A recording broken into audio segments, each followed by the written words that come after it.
I think our defense is finally good. And I'm not talking about what we saw earlier last year where, oh, it looked decent, but you could see the cracks. Like what I saw on Sunday is what I saw in 2023 where we were just flying to the ball. We just looked different. Now, in 2023, we had a decent defense. I wouldn't say it was a good one, but it was respectable. But the things I liked about that defense that we ran is that we were aggressive. We played man-to-man defense, and we blitzed. And guess what we saw on Sunday?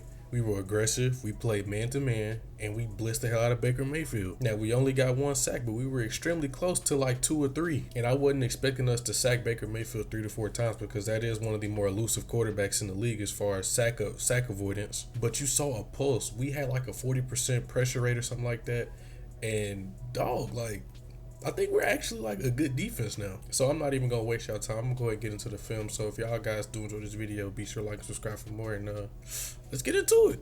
So I want to focus on the run defense first because I did have my questions about it, but now I see how it's actually being executed with our starters. So that attacking style mentality is getting guys to penetrate upfield, but it's also getting our defensive tackles to occupy more than one person. And this play right here is a good example of showing that initial penetration and also David Onyemata occupying 2 guys and keeping linebackers free. So what the Buccaneers are running here, they're running duos. So it's an inside hit and run, and you're trying to get in between the tackles, but you have the option to bounce it outside. This is why some people kind of confuse it with inside zone, but we're mainly looking at the track of the running back is going opposite the flow of the lineman. And the 2 guys we're focusing on is Arnold Ebiketie and David Onyemata. Like I said before, we know Arnold Ebiketie isn't the strongest run defender, and last year having him playing that 2-gap defense, it really messed him up. David Onyemata, he's not the biggest defensive tackle, so you know he's going to be a gap shooter, and you're going to see him shooting that gap is going to occupy 2 linemen. With David Onyemata trying to penetrate into the A gap, you're going to see he's going to attract 2 linemen. He's going to have 2 linemen under his control,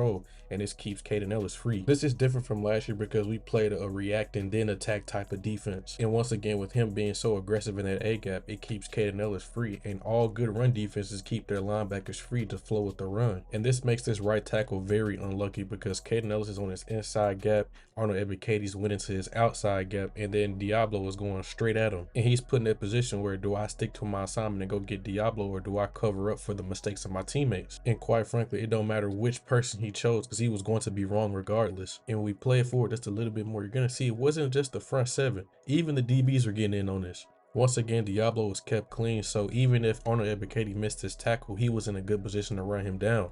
Billy Bowman Jr. is containing that edge. And also, Mike Hughes is feeling late, also coming from the outside. So there was no way he was going to be able to bounce this run if he got out of this tackle, because guess what? Also, Kaden Ellis is coming from right behind, and you also have the guys on the back end coming. This type of urgency is something that we just didn't see last year. Now, let's look at the next example, because our defensive tackles, once again, were keeping guys free on the second level all day. The Buccaneers, they're doing the same duo run, but only they're going to be adding a wrinkle to it. They're going to be adding a insert block by the receiver, which pretty much turns into ISO. And if you see on the left side of the screen, I do have Jesse with the red arrows because we're doing a run blitz on this scenario. When we actually get into the pass that the defensive linemen are taking, you're going to see on the right side that this is very important. David Onyemata is going to try to cross the center's face while Rook is going to try to take 2 guys with him upfield. This stunt by David Onyemata was a very good play call because it ends up disrupting the blocking scheme just a little bit. He's going to end up running into the left guard, which is going to still occupy 3 guys for 2 defenders. Most importantly, this still keeps Devon Diablo free on this run. And when we watch this motion go by the other receiver, you're going to see exactly what happens. David Onyemata tries to win across the center's face, and he gets the attention of this left guard. So once again, this occupies 3 linemen with 2 defensive linemen. Once again, this keeps Devon Diablo free from the offensive lineman trying to clown. And also, instead of waiting for the blocker to come get him, Billy Bowman Jr. is going to meet the blocker in the hole, which is going to shut off any type of hole. And there's more things I want y'all to notice. Leonard Ford is setting a hard edge, and if you see the red arrow, that's pointing right at Mike Hughes. So even the guys that didn't make the play,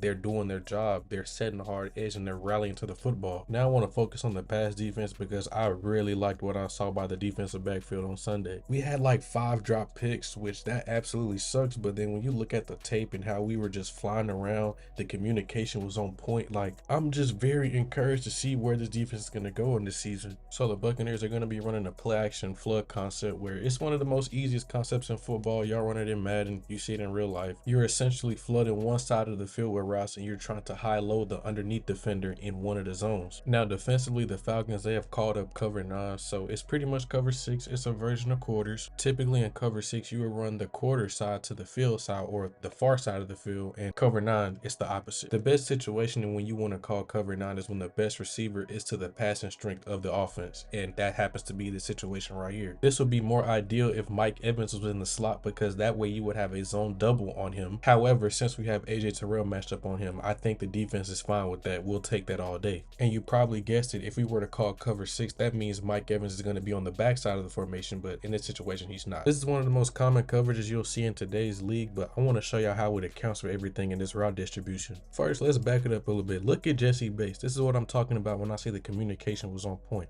Look at what he does. He was signaling for Xavier to stay on the outside shoulder of Emeka Egbuka. So put a pin in this and we'll get back to it in just a second. Once again, we're looking at how everything is accounted for. You're going to see that AJ Terrell is already over top of Mike Evans, so that route is dead. AJ's pushed Mike all the way off the red line, so even if Baker did attempt to throw this, he's going to throw it out of bounds. Leonard Floyd is going to be the one expanding with the flat route, so even if Baker threw it, it's going to be a catch and tackle with no extra yards gained. Now this is where it gets interesting. So Xavier Watts is the one responsible for Emeka Egbuka because he's playing the inside quarter, but as you can see, he's expanding towards the numbers while Emeka Egbuka is working upfield. This is where Jesse's signal comes into play because he's playing poach or tricks. Those terms are interchangeable, but just use the one that sounds better to you. This technique exists for two reasons: one, to close the middle of the field, and one, to stop those crossing routes and end breakers. When you're playing cover 9, it's considered a middle field open coverage, which means the middle of the field is open. Obviously, some people refer middle of the field open as even coverages because you have two high safeties, and we already know what beats two high defenses if you've been on this channel for a while. It's those end breakers, post routes, anything that goes into the middle of the field, because guess what?